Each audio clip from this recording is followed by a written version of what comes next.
بسم اللہ الرحمن الرحیم۔ السلام علیکم پیارے دوستو، وہ لمحات جن میں میرے اور آپ کے پیارے آقا سرور کونین صلی اللہ علیہ وآلہ وسلم کی اس دنیا سے رخصتی ہوئی، وہ لمحات بھی کیا دردناک لمحات تھے۔ ان لمحات میں اہل بیت پر کیا بیتی اور صحابہ کا اس وقت کیا حال ہوا، آج کی ویڈیو میں مکمل حالات واقعات آپ کے سامنے رکھیں گے۔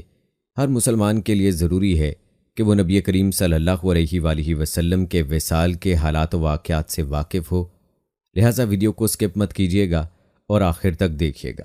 پیارے دوستو، روایات میں آتا ہے کہ وصال سے 3 روز قبل جب حضور اکرم صلی اللہ علیہ وآلہ وسلم ام المومنین حضرت میمونہ رضی اللہ تعالی عنہا کے گھر تشریف فرما تھے، ارشاد فرمایا کہ میری بیویوں کو جمع کرو۔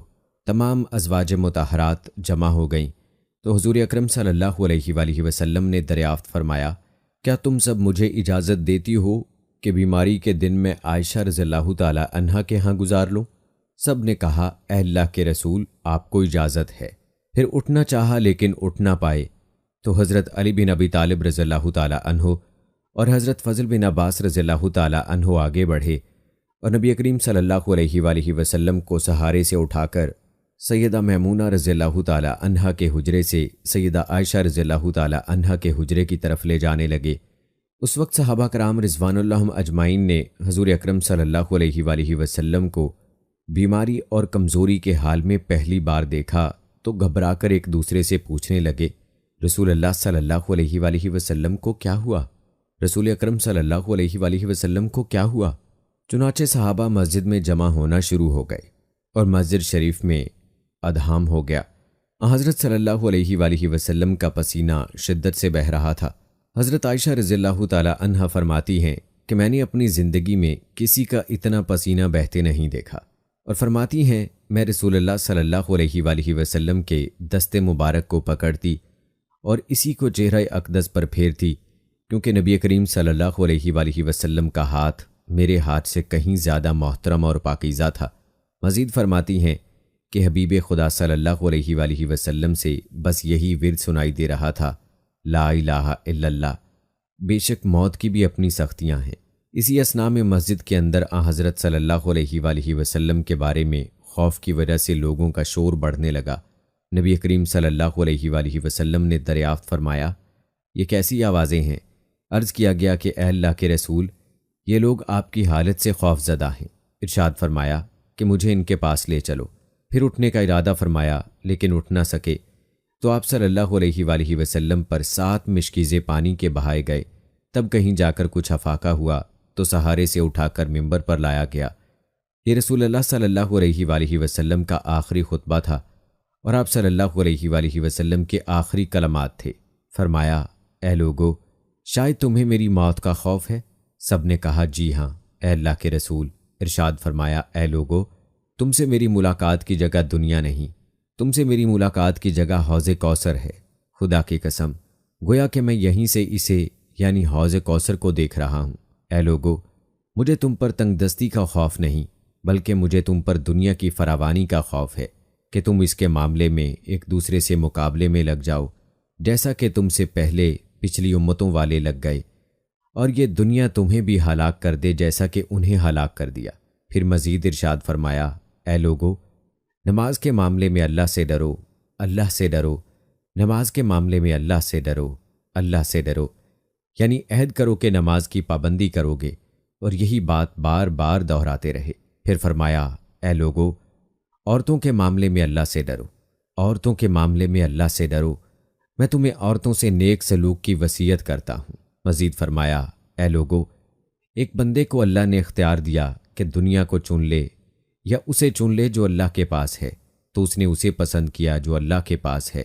اس جملے سے حضور صلی اللہ علیہ وآلہ وسلم کا مقصد کوئی نہ سمجھا، حالانکہ ان کی اپنی ذات مراد تھی، جبکہ حضرت ابو بکر صدیق رضی اللہ تعالی عنہ وہ تنہا شخص تھے جو اس جملے کو سمجھے اور زاروں کے تار رونے لگے اور بلند آواز سے گریہ کرتے ہوئے اٹھ کھڑے ہوئے اور نبی علیہ السلام کی بات کتھا کر کے پکارنے لگے، ہمارے باپ دادا آپ پر قربان، ہماری مائیں آپ پر قربان، ہمارے بچے آپ پر قربان، ہمارے مال و دولت آپ پر قربان۔ روتے جاتے اور یہی الفاظ کہتے جاتے ہیں۔ صحابہ کرام رضوان اللہ اجمعین ناگواری سے حضرت ابو بکر صدیق رضی اللہ تعالی عنہ کی طرف دیکھنے لگے کہ انہوں نے نبی علیہ السلام کی بات کیسے قطع کر دی۔ اس پر نبی کریم صلی اللہ علیہ وآلہ وسلم نے حضرت ابو بکر صدیق رضی اللہ تعالی عنہ کا دفاع ان الفاظ میں فرمایا، اے لوگو، ابو بکر کو چھوڑ دو کہ تم میں سے ایسا کوئی نہیں کہ جس نے ہمارے ساتھ کوئی بھلائی کی ہو اور ہم نے اس کا بدلہ نہ دے دیا ہو، سوائے ابو بکر کے اس کا بدلہ میں نہیں دے سکا۔ اس کا بدلہ میں نے اللہ جل شانہ پر چھوڑ دیا۔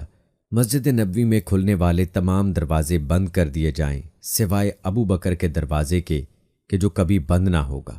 آخر میں اپنی وصال سے قبل مسلمانوں کے لیے آخری دعا کے طور پر ارشاد فرمایا، اللہ تمہیں ٹھکانہ دے، تمہاری حفاظت کرے، تمہاری مدد کرے، تمہاری تائید کرے۔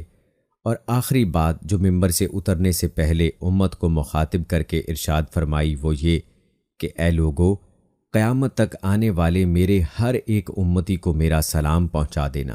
پھر آن حضرت صلی اللہ علیہ وآلہ وسلم کو دوبارہ سہارے سے اٹھا کر گھر لے جایا گیا۔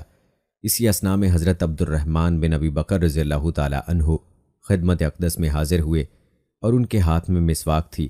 نبی اکرم صلی اللہ علیہ وآلہ وسلم مسواک کو دیکھنے لگے لیکن شدت مرض کی وجہ سے طلب نہ کر پائے۔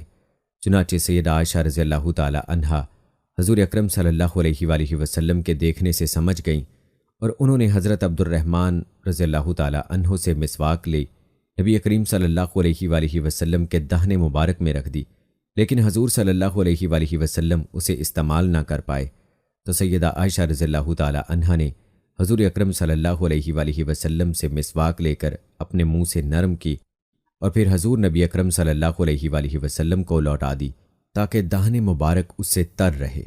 فرماتی ہیں، آخری چیز جو نبی کریم صلی اللہ علیہ وآلہ وسلم کے پیٹ میں گئی وہ میرا لعاب تھا، اور یہ اللہ تبارک و تعالیٰ کا مجھ پر ہی فضل تھا کہ اس نے وصال سے قبل میرا اور نبی کریم صلی اللہ علیہ وآلہ وسلم کا لعاب دہن یکجا کر دیا۔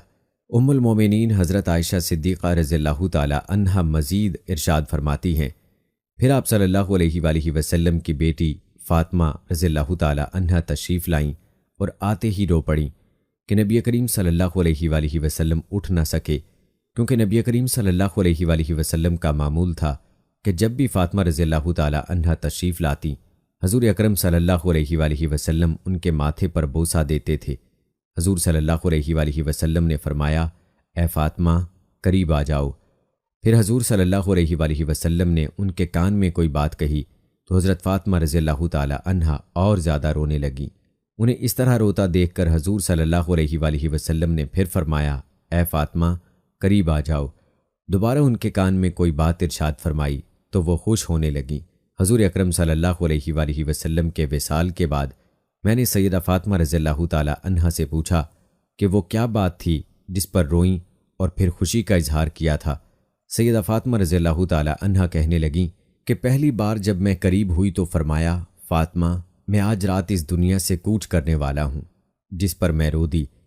جب انہوں نے مجھے بے تحاشا روتے دیکھا تو فرمانے لگے، فاطمہ میرے اہل خانہ میں سب سے پہلے تم مجھ سے آن ملو گی، جس پر میں خوش ہو گئی۔ سیدہ عائشہ رضی اللہ تعالی عنہا فرماتی ہیں، پھر آن حضرت صلی اللہ علیہ وآلہ وسلم نے سب کو گھر سے باہر جانے کا حکم دے کر مجھے فرمایا، عائشہ میرے قریب آ جاؤ۔ آن حضرت صلی اللہ علیہ وآلہ وسلم نے اپنی زوجہ مطہرہ کے سینے پر ٹیک لگائی اور ہاتھ آسمان کی طرف بلند کر کے فرمانے لگے، مجھے وہ اعلیٰ و عمدہ رفاقت پسند ہے، میں اللہ کی، انبیاء، صدیقین، شہداء اور صالحین کی رفاقت کو اختیار کرتا ہوں۔ عائشہ رضی اللہ تعالی عنہا فرماتی ہیں، میں سمجھ گئی کہ انہوں نے آخرت کو چن لیا ہے۔ جبرائیل علیہ السلام خدمت اقدس میں حاضر ہو کر گویا ہوئے، یا رسول اللہ صلی اللہ علیہ وآلہ وسلم، ملک الموت دروازے پر کھڑے شرف باریابی چاہتے ہیں۔ آپ سے پہلے انہوں نے کسی سے اجازت نہیں مانگی۔ آپ علیہ السلام نے فرمایا، جبرائیل اسے آنے دو۔ ملک الموت نبی کریم صلی اللہ علیہ وآلہ وسلم کے گھر میں داخل ہوئے اور کہا، السلام علیکہ یا رسول اللہ، مجھے اللہ نے آپ کی چاہت جاننے کے لیے بھیجا ہے کہ آپ دنیا میں ہی رہنا چاہتے ہیں یا اللہ سبحانہ و تعالیٰ کے پاس جانا پسند کرتے ہیں؟ فرمایا، مجھے اعلیٰ و عمدہ رفاقت پسند ہے، مجھے اعلیٰ و عمدہ رفاقت پسند ہے۔ ملک الموت حضرت صلی اللہ علیہ وآلہ وسلم کے سرہانے کھڑے ہوئے اور کہنے لگے، اے پاکیزہ روح، اے محمد بن عبداللہ کی روح، اللہ کی رضا و خوشنودی کی طرف روانہ ہو، راضی ہو جانے والے پروردگار کی طرف جو غضبناک نہیں۔ سیدہ عائشہ رضی اللہ تعالی عنہا فرماتی ہیں، پھر نبی کریم صلی اللہ علیہ وآلہ وسلم ہاتھ نیچے آن رہا اور سر مبارک میرے سینے پر بھاری ہونے لگا۔ میں سمجھ گئی کہ حضرت صلی اللہ علیہ وآلہ وسلم کا وصال ہو گیا۔ مجھے اور تو کچھ سمجھ نہیں آیا، سو میں اپنے حجرے سے نکلی اور مسجد کی طرف کا دروازہ کھول کر کہا، رسول اللہ کا وصال ہو گیا، رسول اللہ کا وصال ہو گیا۔ مسجد آہوں اور نالوں سے گونجنے لگی۔ ادھر علی کرم اللہ وجہ جہاں کھڑے تھے وہیں بیٹھ گئے، پھر ہلنے کی طاقت نہ رہی۔ ادھر عثمان بن عفان رضی اللہ تعالیٰ عنہ معصوم بچوں کی طرح ہاتھ ملنے لگے، اور سیدنا عمر رضی اللہ تعالیٰ عنہ تلوار بلند کر کے کہنے لگے، خبردار، جو کسی نے کہا رسول اللہ صلی اللہ علیہ وآلہ وسلم کا وصال ہو گیا ہے، میں ایسے شخص کی گردن اڑا دوں گا۔ میرے آقا تو اللہ تعالیٰ سے ملاقات کرنے گئے ہیں، جیسے موسیٰ علیہ السلام اپنے رب سے ملاقات کو گئے تھے، وہ لوٹ آئیں گے، بہت جلد لوٹ آئیں گے۔ اب جو وفات کی خبر اڑائے گا میں اسے قتل کر ڈالوں گا۔ اس موقع پر سب سے زیادہ ضبط، برداشت اور صبر کرنے والی شخصیت سیدنا ابو بکر صدیق رضی اللہ تعالیٰ عنہ کی تھی۔ آپ حجرہ نبوی میں داخل ہوئے، رحمت دو عالم صلی اللہ علیہ وآلہ وسلم کے سینہ مبارک پر سر رکھ کر رو دیے، کہہ رہے تھے، ہائے میرا پیارا دوست، ہائے میرا مخلص ساتھی، ہائے میرا محبوب، ہائے میرا نبی۔ پھر حضرت صلی اللہ علیہ وآلہ وسلم کے ماتھے پر بوسہ دیا اور کہا، یا رسول اللہ، آپ پاکیزہ جیے اور پاکیزہ ہی دنیا سے رخصت ہو گئے۔ پیارے دوستو، کہتے ہیں سیدنا ابو بکر صدیق رضی اللہ تعالیٰ عنہ باہر آئے اور یوں خطبہ دیا، جو شخص محمد صلی اللہ علیہ وآلہ وسلم کی عبادت کرتا ہے، سن رکھے حضرت صلی اللہ علیہ وآلہ وسلم کا وصال ہو گیا ہے، اور جو اللہ کی عبادت کرتا ہے وہ جان لے کہ اللہ تعالی شانہ کی ذات ہمیشہ زندگی والی ہے، جسے موت نہیں۔ سیدنا عمر رضی اللہ تعالیٰ عنہ کے ہاتھ سے تلوار گر گئی۔ عمر رضی اللہ تعالیٰ عنہ فرماتے ہیں، پھر میں کوئی تنہائی کی جگہ تلاش کرنے لگا جہاں اکیلا بیٹھ کے رہوں۔ حضرت صلی اللہ علیہ وآلہ وسلم کی تدفین کر دی گئی۔ سیدہ فاطمہ رضی اللہ تعالیٰ عنہ فرماتی ہیں، تم نے کیسے گوارا کر لیا کہ نبی علیہ السلام کے چہرہ انور پر مٹی ڈالو؟ پھر کہنے لگیں، ہائے میرے پیارے بابا جان کہ اپنے رب کے بلاوے پر چل دیے، ہائے میرے پیارے بابا جان کہ جنت الفردوس میں اپنے ٹھکانے کو پہنچ گئے، ہائے میرے پیارے بابا جان کہ ہم جبرائیل کو ان کے آنے کی خبر دیتے ہیں۔ اللہ تعالیٰ سے دعا ہے کہ اللہ تعالیٰ نبی کریم صلی اللہ علیہ وآلہ وسلم کی ذات پر اربوں خربوں درود و سلام نازل فرمائے، اور ہمیں بروز قیامت نبی کریم صلی اللہ علیہ وآلہ وسلم کی کامل شفاعت نصیب فرمائے، آمین۔ پیارے دوستو، ہم امید کرتے ہیں کہ آپ کو ہماری آج کی یہ ویڈیو ضرور پسند آئی ہوگی۔ اگر آپ کو ہماری آج کی یہ ویڈیو پسند آئی ہے تو سب سے پہلے اس کو لائک کریں اور اپنی رائے کا اظہار کمنٹ سیکشن میں لازمی کریں۔ آخر میں آپ سے ایک بار پھر درخواست ہے کہ آپ ہمارے چینل کو ضرور سبسکرائب کر لیں اور ساتھ ہی لگے گھنٹی کے بٹن کو بھی کلک کریں تاکہ آپ کے پاس ہماری آنے والی مزید ویڈیوز کا نوٹیفیکیشن بر وقت ملتا رہے۔ اللہ تعالیٰ آپ کو اپنی حفظ و امان میں رکھے، آمین۔